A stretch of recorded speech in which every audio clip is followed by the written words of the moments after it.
और बनी भीड़ ता वक्त परस्तां दे ऊंज ज़ेन न रहे ज्यों काल हाय। वाह भाई वाह। आज तुम्बियां नाल मिजाज रला गए मतलब ताई मिठड़े पल हाय। वाह वाह क्या बात। ते हुण जी नहीं सांदे कोड़ियां फिकियां वाह उदा सारियां वेंदे झल हाय। और सारी गल गुफरान दिहाड़ियां दी अज मंदड़े नुदा वल हाय। क्या बात सकी वाह। ते साल मुकदा पिया है ते हिक ना दौड़ा के गुफरान अफसरदा जिंदगी दी तस्वीर न बदले क्या फायदा। वाह वाह वाह। असां उजड़े हैं मशहूर साडी तशहीर न बदले क्या फायदा। वाह। और साडे मथियों मंदड़े लेखां दी वाह तहरीर न बदले क्या फायदा।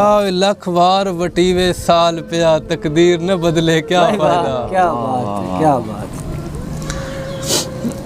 और शेर है के हिक अर्जी सुनना कसियां दी सरकार पसंद फरमैसो। तशरीफ लिया साडी झोंपड़ी दे दर्जात बुलंद फरमैसो। क्या बात। तशरीफ लिया साडी झोंपड़ी दे दर्जात बुलंद फरमैसो। क्या रुख अनवर अख सिख मोईदा। वाह। जट कान पाबंद फरमैसो कदी आ गुफरान जियारत तू सानू बहरामंद फरमैसो। वाह वाह क्या बात। शुक्रिया अली भाई कि सिर सिख दी धुप तड़केंदी पई जेड़े सिर दी हन दस्तार न रहे। वाह वाह। माली मरन ते बाग उजड़ वेंदन गम खा गए हिन गम खार न रहे। वाह वाह। ते गुफरान कज़ावां पर बंद छोड़न वाह। उड्डे संगतां दे ओ डार न रहे। ओए हत्थू मौत दे यार न खो सगियां सानू दुआई ते हुण इतबार न रहे। क्या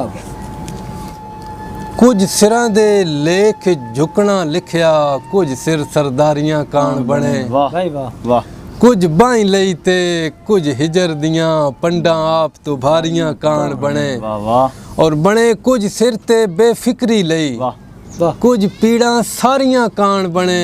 और वाह किस्मत सिर मजदूरां दे गुफरान तगारियां कान बने। क्या बात।